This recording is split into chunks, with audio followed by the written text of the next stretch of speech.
اعوذ باللہ من الشیطان الرجیم بسم اللہ الرحمن الرحیم وبہ نستعین وهو خیر المعین۔ سلسلہ بحث قضاء اور قدر یا جبر و تفویض میں جاری تھا۔ عرض کیا تھا کہ اصل بحث میں وارد ہونے سے پہلے چند ایک نکات بعنوان مقدمہ عرض کرنا ضروری ہے کہ بعض کی طرف اشارہ ہوا تھا۔ آخری مطلب جو ذکر کیا تھا وہ یہ تھا کہ قضاء اور قدر کے لیے اس نظام کائنات کو سمجھنے کی ضرورت ہے، اور خداوند عالم نے یہ جو نظام خلق کیا ہے یہ نظام احسن ہے، اور اس سے بہتر ممکن ہی نہیں تھا کہ اس نظام کو خلق کیا جاتا، کیونکہ اگر ممکن ہو تو دو ہی سبب ہیں جس کی وجہ سے یہ نظام تبدیل نہ ہو سکے، یا خالق کے اندر قدرت نہ ہو کہ مفروض یہ ہے کہ خالق کائنات کی ذات قادر مطلق ہے، اور دوسرا یہ ہے کہ شاید بخل کی وجہ سے اپنے فیض کو نہیں پہنچانا چاہ رہا، کہ یہ بھی عقلی اعتبار سے ممکن نہیں ہے۔ بس نظام احسن ہے، اور نظام احسن کی دلیل یہ تھی کہ یہ نظام اسباب اور مسببات کا ہے، ہر چیز کا کوئی نہ کوئی سبب اور کوئی علت ہے، نظام اتفاقی نہیں ہے، حرج و مرج نہیں ہے، جس کی طرف فلسفے نے اشارہ کیا ہے کہ اس نظام کے اندر سنخیت ہے علت و معلول کے درمیان، یعنی ہر معلول کی ایک خاص علت ہے اور ہر علت کا ایک خاص معلول ہے۔ یوں نہیں ہے کہ نظام حرج و مرج ہو اور چیزوں کے اندر کوئی ارتباط نہ ہو، یا علمی اصطلاح کے مطابق نظام اتفاقی نہیں ہے، کیونکہ ہم یہ سمجھتے ہیں کہ شاید یہ اتفاق سے ہو گیا، یعنی بغیر علت کے وجود میں آ گیا، بغیر سبب کے وجود میں آ گیا، یہ ممکن نہیں ہے۔ اسی نظام اسباب اور مسببات میں ایک مخلوق بنام انسان ہے،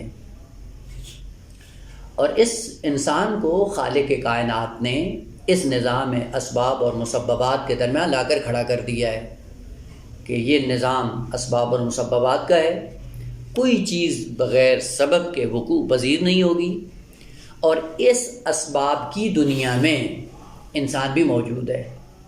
انسان کی کیفیت کیا ہے اس عالم میں؟ کہا کہ یہ اس نظام اسباب میں انسان بعنوان امین الہی، بعنوان امانت دار الہی اس نظام اسباب کے اندر موجود ہے، یعنی کچھ اس کے پاس ہے جو بقیہ کائنات میں سے کسی کے پاس نہیں ہے، اور اسی کی طرف ظاہراً سورہ احزاب کی آخری آیت ہے کہ انا عرضنا الامانۃ علی السماوات والارض والجبال فابین ان یحملنها واشفقن منها وحملها الانسان انہ کان ظلوما جہولا، کہ ہم نے اپنی امانت کو پیش کیا پوری کائنات پر۔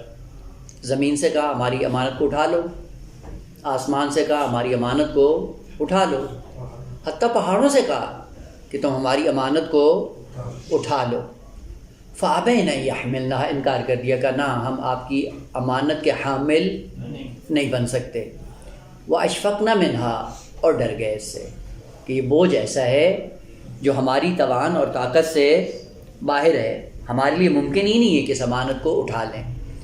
فحملها الانسان، انسان نے بڑھ کر اس امانت کو اٹھا لیا۔ اب پہلا سوال یہ ہے کہ وہ امانت ہے کیا جس کو اٹھانا ہے، اور دوسرا یہ کہ اس کو اٹھانے کا طریقہ کیا ہے، کس انداز میں اس امانت کو انسان نے اٹھایا ہے۔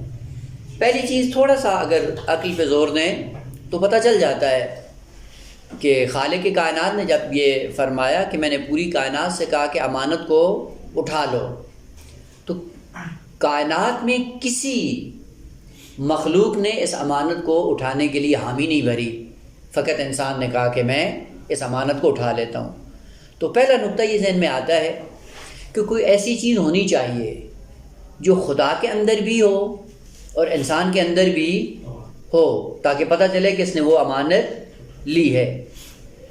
اور اگر مخلوقات میں آپ بعنوان برہان صبر و تقسیم ایک ایک کر کے ان کو ملاحظہ کریں تو پتہ چلتا ہے کہ بعض خصوصیات ایسی ہیں جو خالق کائنات میں بھی ہیں اور وہ چیز خود انسان کے اندر بھی موجود ہے. یہیں سے پتہ چلتا ہے کہ امانت وہی چیز ہے جو انسان اور خدا کے درمیان مشترک ہے، جو دوسری مخلوقات میں نہیں ہے. اور وہ کیا ہے؟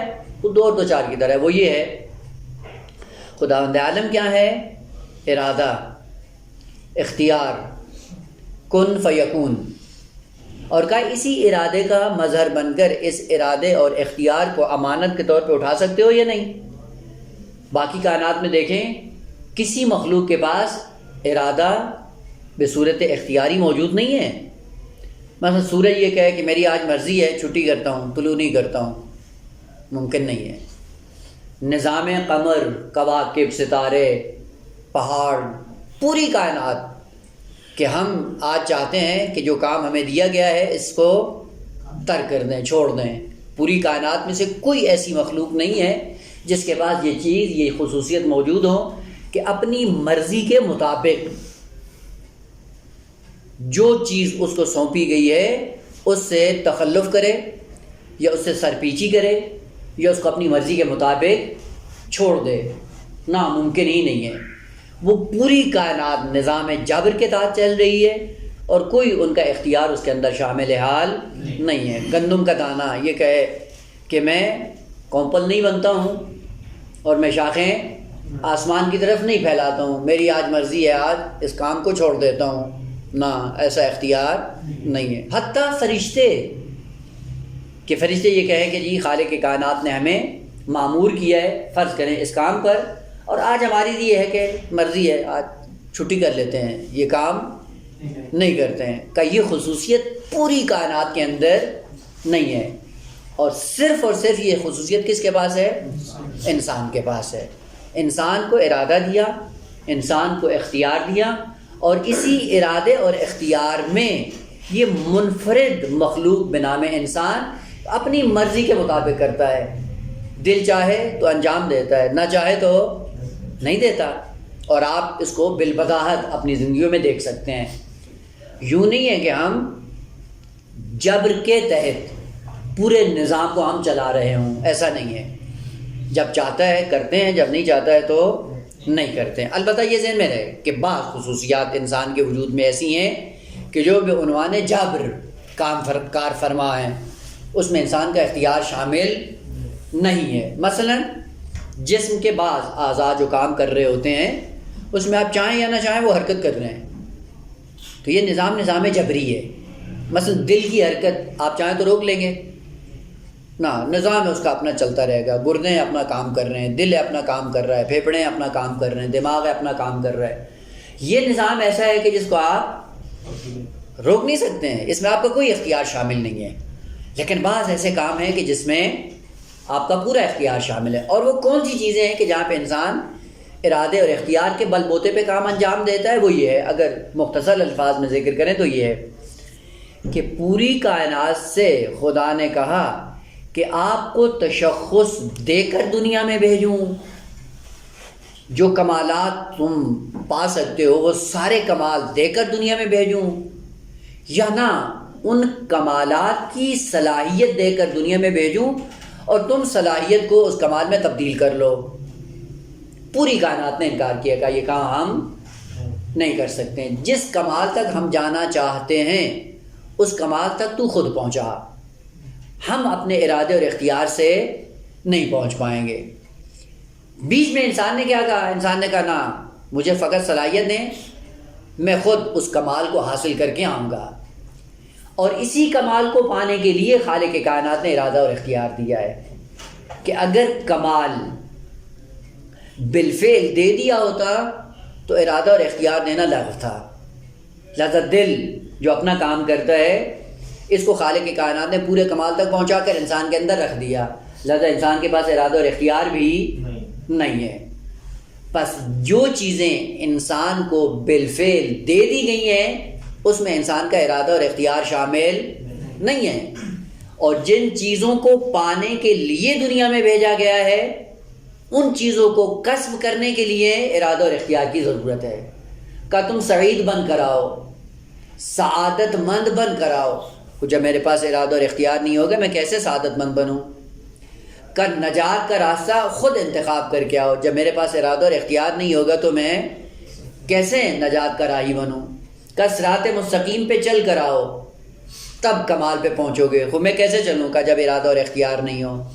بس یہیں سے پتہ چلتا ہے کہ دو چیزیں انسان کے ذہن میں آتی ہیں، اور وہ یہ ہے، ایک چیز کہ انسان مکمل بن کر نہیں آیا ہے بلکہ بننے کے لیے آیا ہے، اور بننے کے لیے جو مخلوق آئی ہو اس کی پہلی خصوصیت یہ ہے کہ اس کے اندر ارادہ اور اختیار ہونا چاہیے.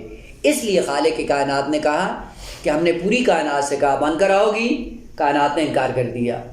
انسان نے پڑھ کر کہا میں اپنے آپ کو بنا کر آؤں گا، فقط مجھے صلاحیت دو، مجھے استعداد دو، مجھے بیج دو، میں بیج کو خود پروان چڑھاؤں گا. اور اس بیچ میں اگر استعداد لے کر آیا ہے، بالقوہ انسان بن کر آیا ہے اور بالفعل کے مقام پہ اس کو خود جانا ہے، بغیر ارادے اور اختیار کے ممکن نہیں. بس کون سی امانت ہے؟ وہ ارادہ اور اختیار ہے. اگرچہ بعض لوگوں نے کہا کہ اس سے مراد شریعت ہے، بھلے مصداق کے طور پہ ہو سکتی ہے. بعضوں نے کہا اس سے مراد ولایت ہے، بھلے مصداق کے طور پہ ہو سکتی ہے. لیکن وہ عمومی چیز جو بعنوان سربستہ امانت کے طور پہ انسان کے لیے قابل فرض ہے، وہ ایسی خصوصیت ہے جو خدا اور انسان کے مابین مشترک ہے، اور وہ کیا ہے؟ ارادہ اور اختیار. یہ ارادہ اور اختیار کیا ہے؟ کہ یہ بھی اسی نظام احسن کا ایک حصہ ہے. اور نظام احسن کا حصہ کیا مطلب؟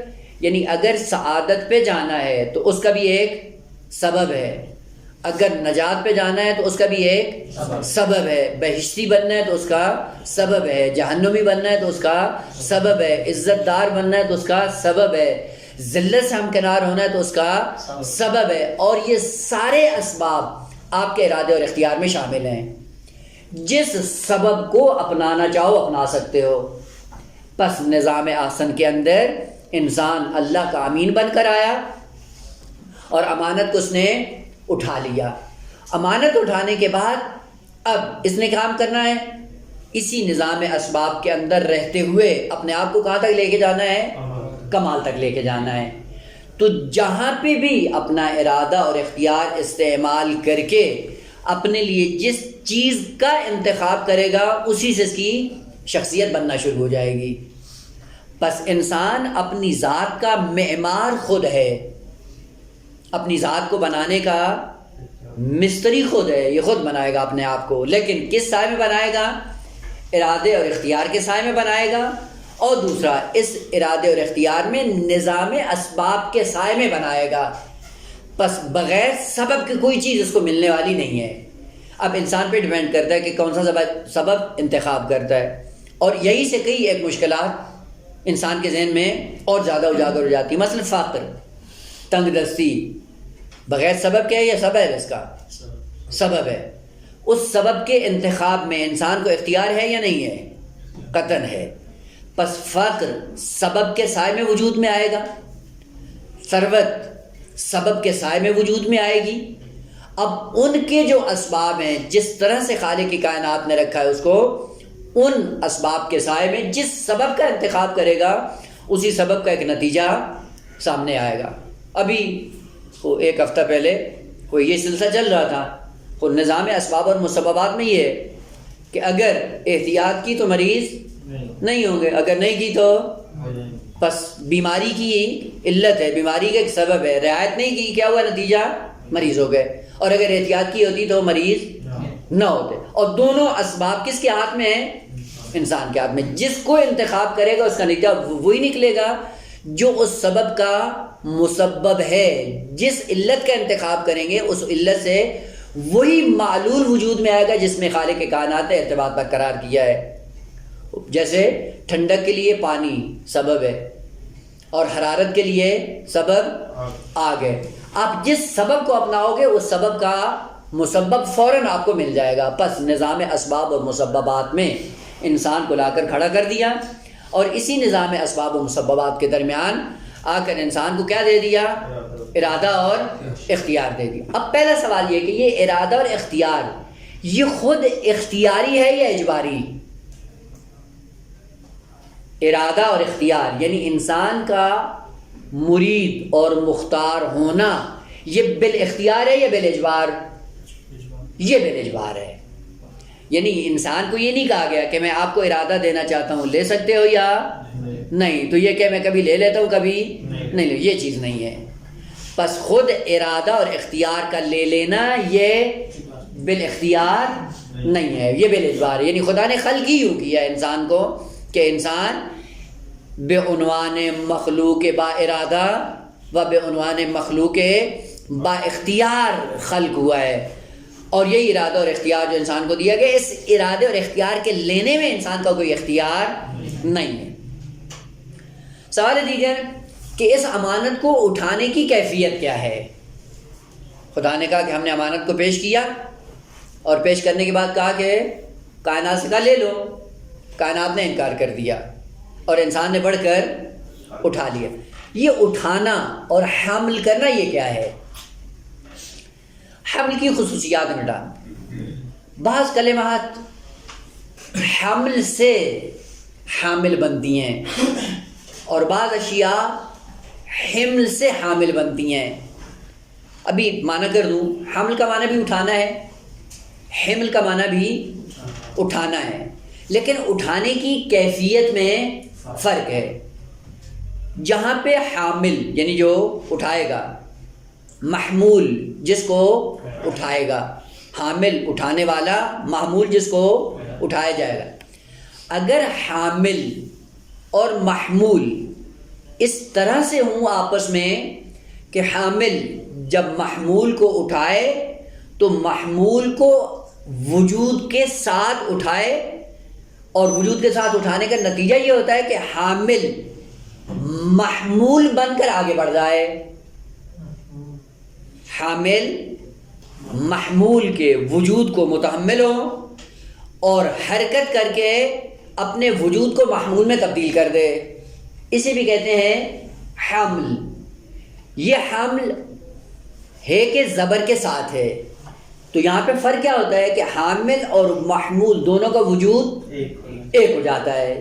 جہاں پہ حامل اور محمول کا وجود ایک ہو جائے یہ حامل حمل سے ہے.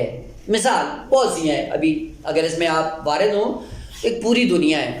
مثلا دیکھیں، علم ایک الگ حقیقت ہے اور انسان الگ حقیقت ہے. انسان جب حامل بنتا ہے علم کا، علم کیا ہو جاتا ہے؟ محمول. خب آپ نے جب اٹھایا تو کیا ہوا؟ آپ نے وجود سے اٹھایا ہے، یعنی علم اور عالم کا وجود ایک ہو گیا. نتیجہ کیا ہوا؟ حامل جہالت سے نکل کر علم کی دنیا میں آ گیا، ارتقا کر گیا.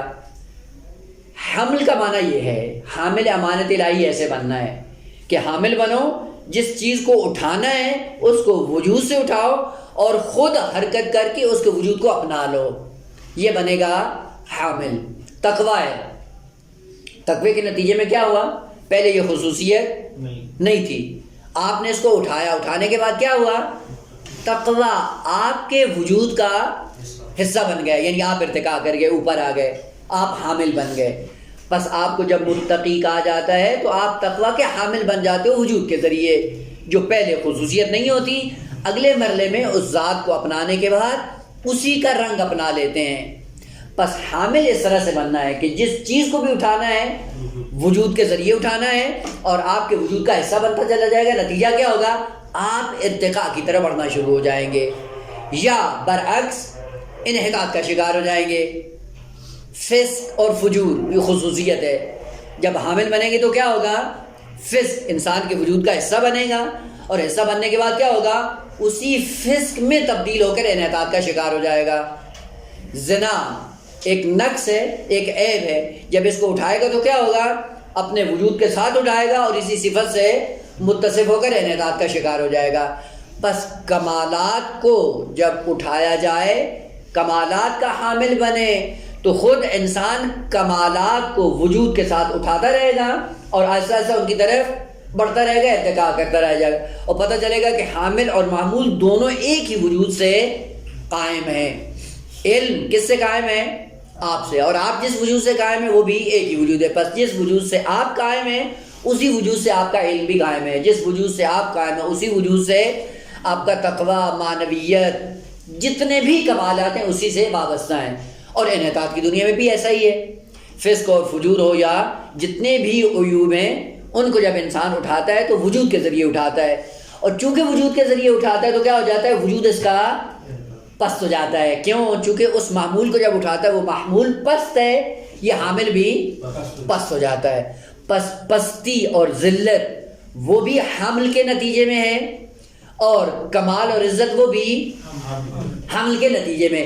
اسی لیے جب انسان حامل بنتا ہے کمالات کا، قابل ستائش ہو جاتا ہے، اور جب حامل بنتا ہے عیوب کا اور پستیوں کا، اسی لیے قابل مذمت ہو جاتا ہے۔ اور چونکہ یہ حامل اپنے ارادے اور اختیار سے بنا ہے اس لیے قابل مذمت ہے، اور اسی لیے قابل ستائش ہے۔ آپ فرشتے کی تعریف نہیں کرتے ہو، کیوں؟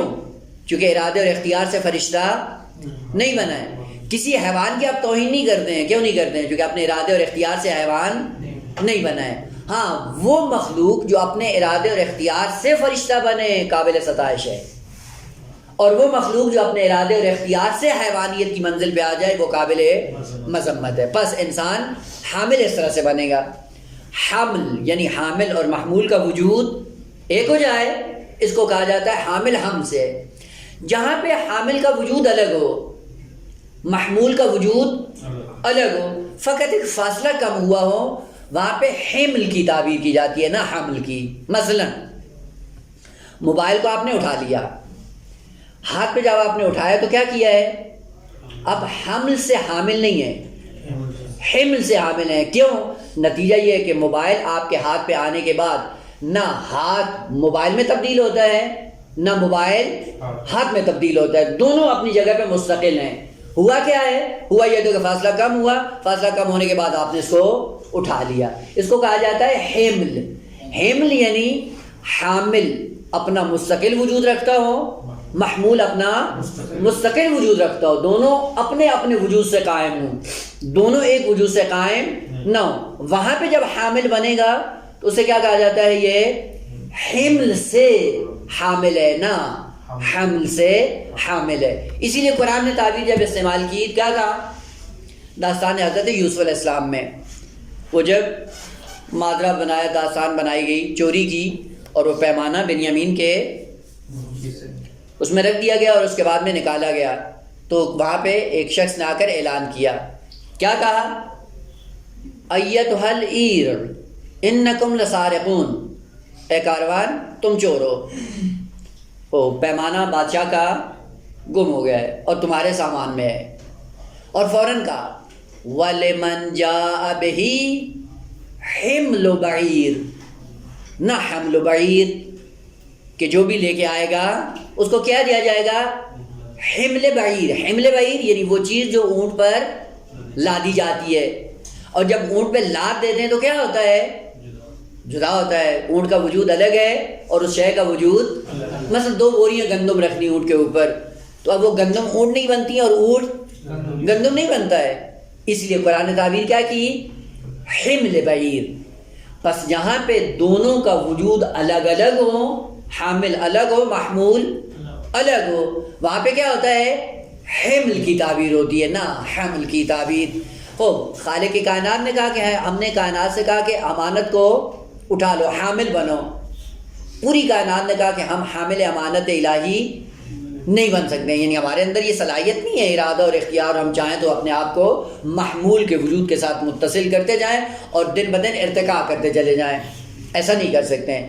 بیچ میں انسان نے کیا کہا کہ ہم اس امانت کو اٹھا سکتے ہیں، میں اٹھاتا ہوں اس امانت کو، اور ہوں گا کیا؟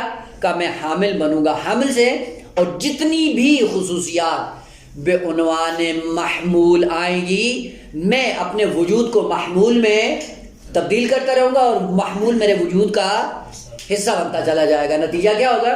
جتنے بھی کمالات ہیں جن کو انسان اٹھانے کے لیے دنیا میں آیا ہے، یہ سارے محمولات حمل سے اٹھا کر اپنے آپ کو ارتقاء کی طرف لے کے جائے گا۔ علم حمل کرے گا، تقوی حمل کرے گا، عزت حمل کرے گا، قرب الہی کو حمل کرے گا، نماز کا حامل ہوگا، روزے کا حامل ہوگا، دین کا حامل ہوگا، شریعت کا نتیجہ پھر کیا ہوگا کہ یہی نماز کا جب حامل بنے گا، نماز جب محمول بنے گی تو کیا ہوگا، یہ انسان ایک قدم بڑھ کر آگے آ کر کیا ہو جائے گا، وجود نماز کو اپنی ذات کا حصہ بنا لے گا، اور پھر ایک دن کیسا آئے گا، یہ خود ہی نماز بن جائے گا، کیونکہ یہ حمل ہوا ہے، اور حمل جب کسی ذات کے اندر ہے اور حمل سے حامل بنے تو حامل کا وجود محمول کے وجود میں تبدیل ہو جاتا ہے، پھر نتیجہ کیا ہوتا ہے، وہی چیز بن کر سامنے آتی ہے، اور اس کی دلیل ظاہر جامع کبیرہ ہے۔ کیا کہتے ہیں آپ؟ انتم الصراط الاقوم۔ پہلے کیا ہوتا ہے، صراط الگ ہے، انسان جب حامل بنے حمل سے تو صراط کو اپنے وجود میں سما لیتا ہے، ارتقاء کرتا ہے، ارتقاء کرنے کے بعد کیا ہوا ہے، اب یہ خود صراط بن گیا ہے، اب یہ خود معیار بن گیا ہے۔ کیوں؟ چونکہ حامل بنا ہے حامل سے۔ کتاب خدا ہے، کتاب خدا کو اٹھانا ہے تو کیا کرو، اسی لیے خالق کائنات نے مذمت کی یہود کی کہ یہ حامل تورات بنے، ان کو کہا گیا کہ حامل تورات بنو، یہ حامل تورات بنے، حمل سے نہیں بنے، حمل سے بنے، اس لیے خدا نے کہا یہ گدھے ہیں۔ مثال ان کی گدھے کی تھی، کیسے کہا، گدھے کے اوپر اگر آپ 100 کتابیں لاد دیں فلسفے کی تو گدھا فیلسوف بن جاتا ہے، یا کتابیں کہیں پہنچ جاتی ہیں۔ ہم نے یہود سے کہا کہ حامل تورات بنو، انسان نہیں بنے لیکن گدھے بن گئے، گدھا بن کر کتابوں کو اٹھا لیا۔ کیسے؟ یعنی اصطلاحات رٹ لی، اور اصطلاحات رٹنے کے بعد نہ دین کہیں پہنچا نہ خود کہیں پہنچے، ذلت کا شکار ہو گئے، انحطاط ابدی اور لعنت ابدی کا شکار ہو گئے۔ اور یہی خصوصیت ہے انسان میں کہ آپ بھی دین کے حامل بننے کے لیے دنیا میں بھیجے گئے ہو، تو جب دین کے حامل بنیں گے اسی دنیا میں دیکھو کہ کیسے دین کے حامل ہو۔ وہ دین آپ کے وجود کا حصہ بنا یا نہیں بنا؟ آپ نے دین کے اندر ارتقاء کر کے دینی رنگ پیدا کیا یا نہیں کیا؟ اور دوسری دلیل خود اسی میں زیارت جامع کبیرہ میں جب معصومین کے لیے پڑھتے ہیں، کیا پڑھتے ہیں؟ وَحَمَلَةِ کتاب اللہ، آپ کتاب خدا کے حامل ہو، کس سے؟ حمل سے۔ اسی لیے کہا جاتا ہے یہ کتاب قرآن صامت، اور یہ وجود ساتھ میں قرآن ناطق، یعنی اس وجود کو الفاظ میں ڈھال دو قرآن بن جائے گا، قرآن کو وجود دے دو یہ معصوم بن جائے گا۔ بس یہ حامل ہیں حمل سے، اور دونوں ایک ہی وجود سے قائم ہیں۔ اس لیے پیغمبر اسلام نے کیا فرمایا تھا، انی تارکن فی الثقلین کتاب اللہ و اتنا، وہ ساری حدیثیں ثقلین، اس میں کیا ہے، وَلَن يَفْتَرِقَا، ہرگز ان کے اندر جدائی نہیں ہوگی۔ کیوں؟ چونکہ ایک وجود سے قائم ہے، اور جو چیز ایک وجود سے قائم ہو آپ اس میں تفکیک نہیں کر سکتے۔ مثلا آپ نے علم حاصل کیا ہے، آپ کو الگ کرنے، علم کو الگ کرنے کر سکتے ہیں؟ جدا کر لیں گے؟ ممکن ہی نہیں ہے۔ تقویٰ آپ نے اختیار کیا، تقویٰ آپ کی جب وجود کا حصہ بنا، آپ اس کے حامل بنے، کوئی ایسی ذات ہے جو آپ سے تقویٰ کو چرا لے یا الگ کر دے؟ نہیں کر سکتے۔ بس یہیں سے پتہ چلتا ہے اگر حمل سے ہوتا ہے تو جتنے کمالات کو حاصل کرتا ہے، کوئی کمال قابل زوال نہیں ہے اس کے لیے، اور کوئی کمال قابل چوری نہیں ہے، قابل سرقت نہیں ہے۔ بس سرقت کہاں پہ ہوتی ہے؟ جہاں پہ حامل حمل سے ہو۔ بھلے وہ سامان جو گدھے پہ لادا جائے چرایا جا سکتا ہے، کیونکہ وہ الگ ہے، وجود ان کا الگ الگ ہے۔ بس حامل امانت الہی بننا کیسے ہے؟ حمل سے حامل بننا ہے، کہ جس وجود کو اٹھانا ہے، جس معمول کو اٹھانا ہے، آپ کو ارتقاء کر کے محمول کے وجود کو اپنے وجود کا حصہ بنانا ہے، اور بعد میں پتہ کیا چلے کہ دونوں کا وجود ایک ہو گیا ہے۔ اور جب دونوں کا وجود ایک ہو جائے گا، ایک وجود سے جب دونوں قائم ہوں گے، پتہ چلے گا کہ یہ حامل ہے اور وہ محمول ہے۔ بس حامل اور محمول حمل سے بن کر اس کائنات کے اندر انسان کو زندگی گزارنی ہے۔ بس توجہ رہے کہ میں کیسے محمولات کو اٹھا رہا ہوں، جن محمولات کو میں اٹھا رہا ہوں انہی کا رنگ اپنا رہا ہوں، اور انہی کے وجود سے فیض یاب ہو کر انہی کی تصاویر کو اور انہی کی خصوصیات کو اپنا کر میں ایک وجود سے قائم ہوں۔ اگر میں نے درندے کی صفت اپنائی اور درندگی کو بے عنوان محمول میں نے اپنا لیا تو کیا ہو جائے گا، میں نے اپنے آپ کو انحطاط کا شکار بنا کے اسی کی شباہت پیدا کر کے اب وہ شباہت اور وہ درندگی اور میں دونوں ایک وجود سے قائم ہیں۔ بس کل جب قیامت کے دن میں جا پہنچوں گا تو کیا ہوگا؟ وہ اصلی روپ میرا سامنے آ جائے گا۔ اصلی روپ کیا تھا؟ کہ جو محمول تو نے اٹھایا تھا اس کی جو شکل تھی وہ یہی تھی جو ابھی قیامت کے دن تجھے دکھا دی جائے گی۔ بس حامل اس طرح سے بننا ہے کہ جب دنیا میں آؤ نظام اسباب اور مسببات کے سائے میں آپ کو حامل سے حامل بن کر یہ سفر جاری کرنا ہے۔ اب یہاں سے سوال پیدا ہوتا ہے کہ قضا اور قدر کی دنیا میں کون سا معمول اٹھاؤں اپنے ارادے اور اختیار سے، کہ جس معمول کو اٹھانے کے بعد میں قابل ستائش ہوں یا قابل مذمت ہوں۔ جس محمول کو اٹھاؤ گے اثر اس کا وہی ہوگا چونکہ نظام اسباب اور مسببات کا ہے۔ زہر کھانے کے بعد انسان صحت مند نہیں ہوگا چونکہ نظام اسباب اور مسببات کا ہے، اور یہ بھی ممکن نہیں ہے طاقتور چیز کھائے اور اس کا اثر ظاہر نہ ہو۔ لیکن یہ دیکھنا ہے کہ میں ان اسباب اور مسببات کی دنیا میں کس سبب کو اٹھا کر اپنے آپ کو اگلے مرحلے میں لے کر جاتا ہوں۔ یہاں تک واضح ہو گیا؟ بس انسان اس نظام احسن کا حصہ ہے، اور نظام احسن ہے اسباب اور مسببات کا۔ اس نظام احسن کے اندر انسان کو ارادہ اور اختیار دے کر بھیج دیا گیا، اور یہ ارادہ اور اختیار کا حامل بن کر اس جہان مادی میں زندگی گزارنے کے لیے آیا ہے، اور زندگی کو اس طرح سے گزارے گا کہ جس چیز کو بھی یہ اپنائے گا وجود کے ساتھ اٹھائے گا، اس کا اور اس شے کا دونوں کا وجود ایک بن جائے گا۔ یہاں سے نقطہ دیگر کہ جب حامل بن گیا، امانت اس نے اٹھا لی اس نظام اسباب اور مسببات میں، تو ہوا کیا؟ خداوند عالم فوراً کا وَحَمَلَهَا الْإِنسان، اس امانت کو انسان نے إِنَّهُ كَانَ ظَلُومًا جَهُولًا، ظلوم صیغہ مبالغہ ہے، ظالم ظلوم، جاہل جہول، تو دونوں مبالغے کی صیغے ہیں، اور جو دونوں مبالغے کی صیغے ہیں تو کیا کہہ دیا کہ حامل بھی بن گیا، اور یہ کیا ہے؟ ظالم نہیں ہے بلکہ ظلوم، جاہل نہیں بلکہ جہول۔ یہ کیسے سازگار ہے؟